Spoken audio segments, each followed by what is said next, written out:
Okay mga bro, nandito na tayo. Titingnan natin kung saan na tubuhan, kawayan, dami na daw na nakain ng mga itik, pato, manok. Ngayon susubukan natin hanapin kahit masukal. Sawang malaki yung nakikita nila. Okay bro, nung gabi dito nakasabit yung sawa. Doon nakasabit yung sawa. Kaya lang gabi, alas 9 daw ng gabi. Ngayon tatlo daw silang may awak na pamalo, kinakawit nila. Nung nalaglag yung sawa, wala na yung tao. Tumakbo na silang lahat. Kaya wala nangyari, hindi na nakakuha.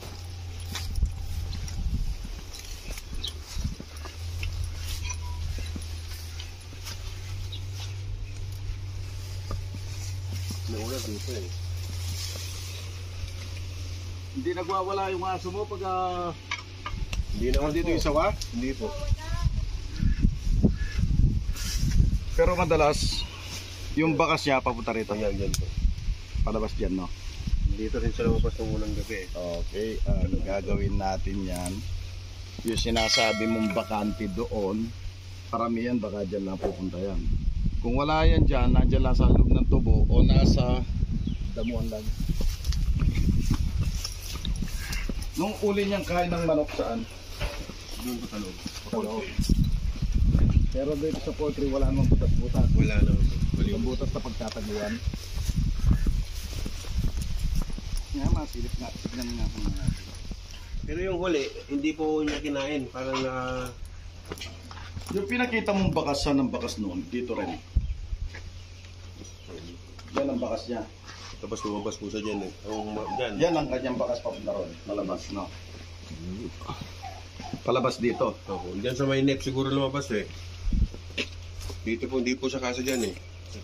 Parang dito kasi may yan. Siya dito. Palabas doon. Ulitin mo.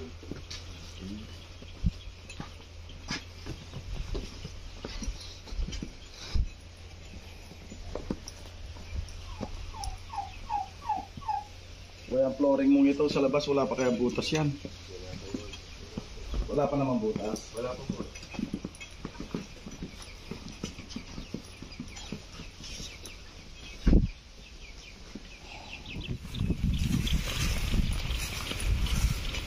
Pag marami na kasi nakakain na ganyan, pabalik-balik na rin.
Yo, hero.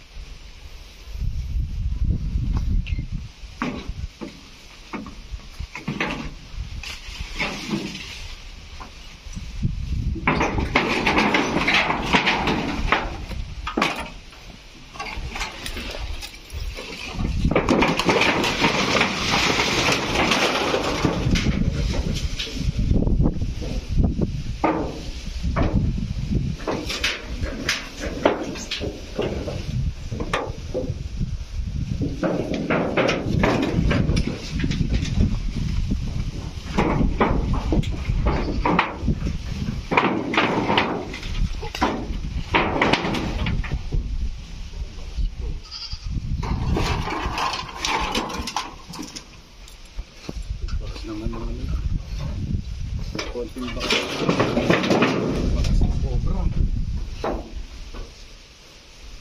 Hindi pa eh. Pero dito may bakas ng cobra oh. Yan. Kaya ko kung ano. Hindi na pasukin yun. Hindi ko natindahan.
Ito nga yung mga lapat na kawin.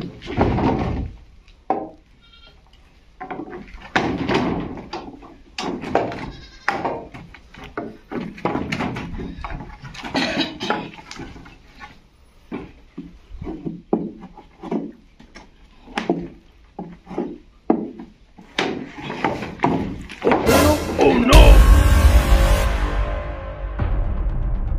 Dito, meron oh. Oh. Sa ilalim ng kahoy.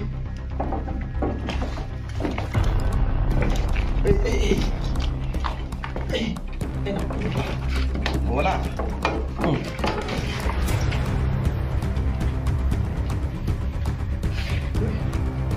Maliit lang. Ay!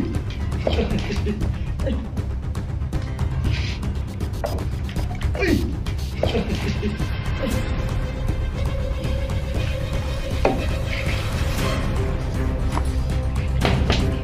Dito oh. Wala maliit lang. Kasi ilalim ng ano? Sa ilalim ng mga kahoy.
madalas, no?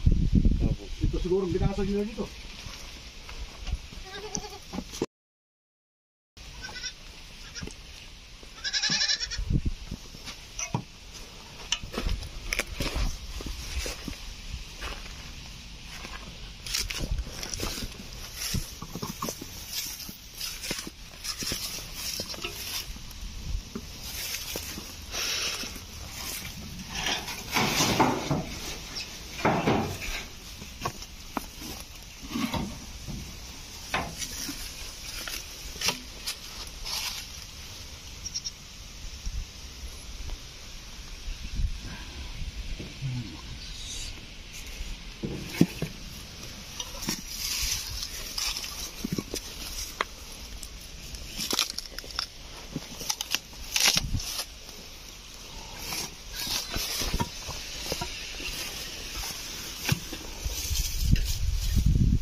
Okay mga bro, ayan po yung pinapahuli nilang sawa na kumain ng kanilang mga pato tsaka mga manok, hindi natin natsambahan kasi hindi pa na-harvest yung tubo. Masukal na masukal pa. Ayan ngayon, pagka-harvest ng tubo, ayan, babalikan natin. Ayan ngayon, yung tinuro ni Mr. ni Madam dito sa kabila ng mga dating poultry ng itik. Ayun, doon sa bahay na hindi natapos na tambak-tambak ang kahoy. Nakahuli tayo ng isa. Nakaulit naman tayo doon, cobra. Pero yung sawa hindi natin natsambahan. Eh ngayon, ito, nakahuli tayo ng isa, tayo magpapauwi na. Okay mga bro, muna tayo. God bless.